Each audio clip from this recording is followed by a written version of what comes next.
O que o tarifaço do Trump tem a ver com gestão de manutenção?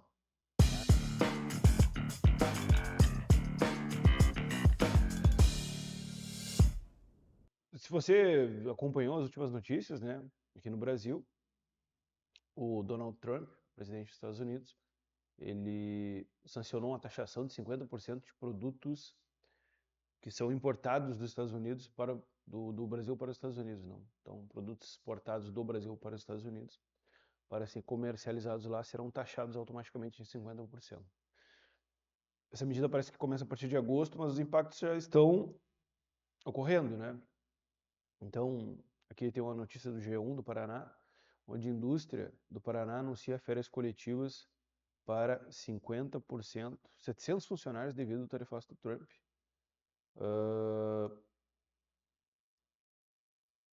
A indústria Braspaine, que trabalha com madeira, anunciou uma redução nas próprias operações e a concessão de férias coletivas para 700 funcionários da fábrica de Jaguariúva, em Campos Gerais. A justificativa é que a taxa de 50% que será aplicada a produtos brasileiros importados pelos Estados Unidos a partir de agosto. Essa é a justificativa.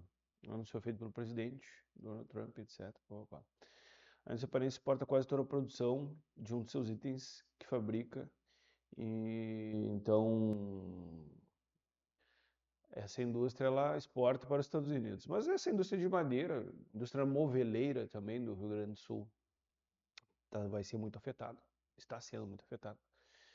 A indústria de proteína do Brasil também vai ser muito afetada, etc., se isso acontecer.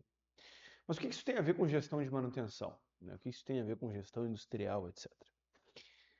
Nós construímos a estabilidade do nosso setor em cima da estabilidade da empresa, e a empresa constrói a estabilidade dela em cima da estabilidade do seu próprio mercado. Né? Ponto. Então isso, eu fiz uma metáfora, né, até num podcast meu, onde eu dizia que a gente constrói nossos barcos, né, em cima de outros barcos. Né? Então a gente não está navegando no mar. O setor de manutenção não está no mar, ele está dentro do barco da empresa. Né? Então, nesse caso aqui dessa indústria do Paraná, deixa eu abrir aqui a partir da notícia, né? Braspaine, que plano de manutenção, que nada.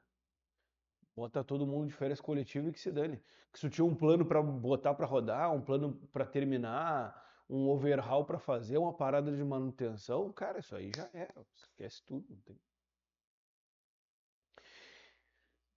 E isso, por que eu trago esse assunto aqui, por exemplo, do Clube da Manutenção, né?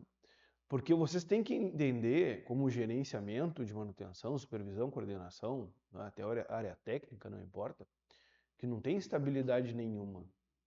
Né? E que às vezes a tua estabilidade, que tu tá surfando dentro da empresa onde tu tá, né, que tu nunca vivenciou um tempo meio caótico, assim, um tempo meio crítico, com oscilação de mercado, falta de dinheiro, priorização de expansão da empresa em detrimento das operações atuais. Não foca muito em capex, está construindo uma fábrica lá não sei aonde, e o dinheiro aqui da operação o pessoal está drenando. Né? Pensamento estratégico da diretoria da empresa, uma coisa que pode acontecer. Se tu nunca vivenciou isso, se tu está dentro dessa, né, dessa estabilidade criada às vezes pelo próprio mercado, né, que a empresa também está surfando nessa estabilidade, tu não sabe lidar com uma situação dessa. E tu acha que realmente as coisas são assim, mas elas não são assim. Então, de uma hora para outra, não tem previsão nenhuma. Não tem mais funcionário dentro da planta. Né? Eu lembro que as operações de Cubatão, da fábrica da Yara lá, quando a Yara paralisou as operações, porque teve um prejuízo, ela é uma multinacional, né? Paralisou as operações e demitiu um monte de gente. Plano de manutenção, que RCM, que não sei o que, já era tudo. Né? Então, a administração de manutenção real é a administração de manutenção que está sempre preparada para o colapso, para a queda nas vendas. Não por um fechamento de uma fábrica, obviamente, isso não existe, né? Mas tu tem que estar preparado para as oscilações do mercado que acontecem a toda hora. Porque existem empresas que têm um caixa robusto que seguram a oscilação do mercado, outras não, elas repassam para a operação quase que imediatamente. Então tem uma queda naquele mês de 5% nas vendas, no outro mês já projeta uma redução de 5% do custo. E aí tu faz o quê? Né?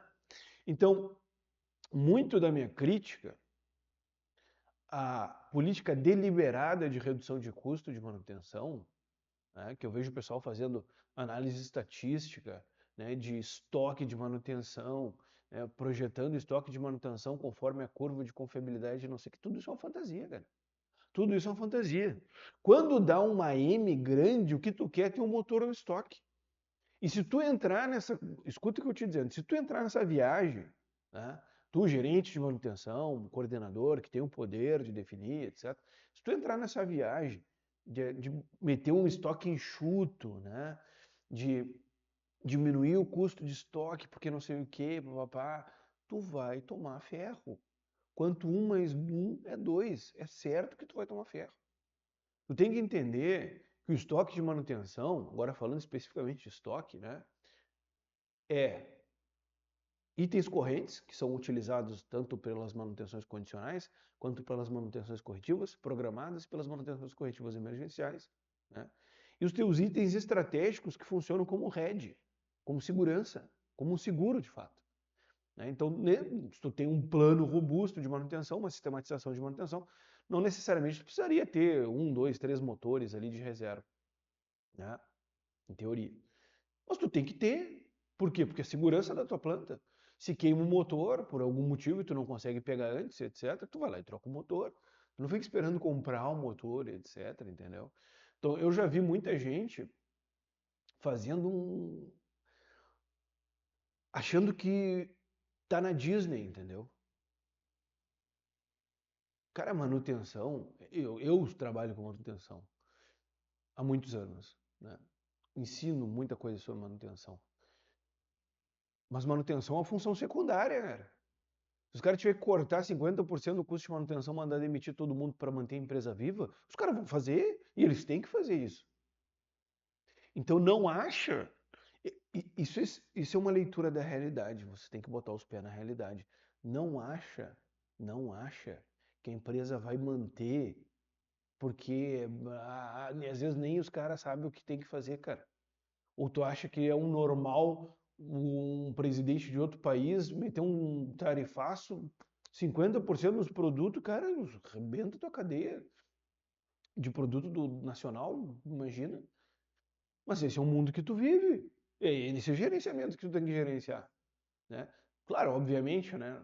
Não, isso não é uma ode a não ter nada, não é isso. Tu tem que ter os teus processos, trabalhar nas melhores práticas, etc. Mas tu tem que trabalhar com uma margem de segurança no Brasil maior do que o necessário. Tu tá num país que é instável, não é um país estável. Tu tem que trabalhar com a margem de segurança, seja de risco em relação aos teus planos de manutenção. Se tu não conhece um pouco, dá uma estudada manutenção baseada em risco, né? Que também, sei lá, mas mais conceitual, não te aprofunda muito, senão tu vai entrar no mundo da fantasia também. Ter um estoque mais robusto, controlado, mais robusto. Não ter um estoque muito enxuto. Porque depois que tu tem um corte de custo, tu não consegue aumentar teu estoque. Não tem argumento para isso. Então mantenha teu estoque robusto, mas controlado, né? Tenha redutor reserva, tenha motor reserva, tenha o spare parts completo, né? Ah, mas eu não consegui calcular, bota uma porcentagem. Ah, mas eu tenho muita correia, bota 10%.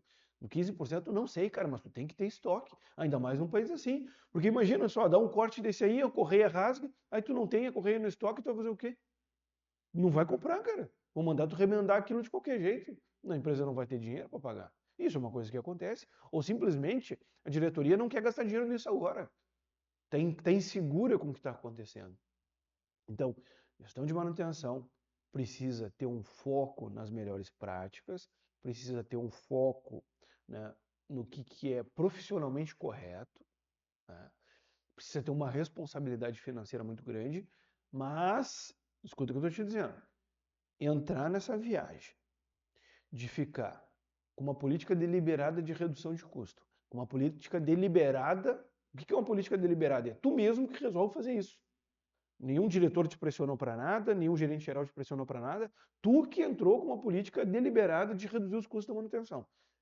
Vai te prejudicar no longo prazo. Se não te prejudicar, vai prejudicar o setor, porque às vezes tu pode ir para outra empresa e o setor fica quebrado. É isso que acontece. Né? Então, essa política deliberada vai te prejudicar de redução de custo, essa política de redução dos estoques sem critério, sem entender que um estoque de manutenção também é um hedge, também é um seguro.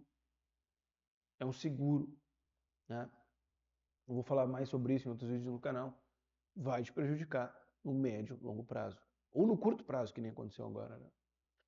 Então, é nesse exato momento que tu tem uma coisa para fazer, que a planta deu esse revés e tu tem que comprar, mas tu cortou o custo, tu vendeu o estoque, sei lá o que tu fez, e tu não tem. Quem é que vai te dar dinheiro agora? Os caras não sabem nem se vão continuar as operações, quem é que vai te dar dinheiro? Ou tu acha que tu vai conseguir gastar o teu orçamento? Não vai, cara, já era, cortou. Isso acontece a toda hora, pessoal. Eu estou chamando a atenção para essa questão de tarifácio do Trump, que é o que está acontecendo, mas isso acontece a toda hora. Toda empresa que está no mercado está sujeita a passar por isso. Seja por ações políticas, que nem nesse caso, ou seja por ações da própria concorrência, ou ações, movimentos do mercado mesmo, que o mercado demandava muito uma coisa, passa a demandar muito outra, e aí? Ou a tecnologia, né, que pode vir, surgir e acabar com o teu negócio, uma coisa que pode acontecer. Então, gerenciamento de manutenção, o cara precisa estar com os pés no chão e trabalhar de forma robusta. Robusta. Não dá para trabalhar muito enxuto, porque quem trabalha muito enxuto vai deixar o ferro para o próximo gerente. Tu pode até te promover num primeiro momento, achar que tu está economizando, estou economizando dinheiro da tua empresa, não sei o quê. E no segundo momento tu levar um ferro que tu não vai saber nem de onde veio. Legal? Espero que vocês tenham gostado do vídeo. Se gostaram, se inscrevam no canal. Até a próxima. Um abraço.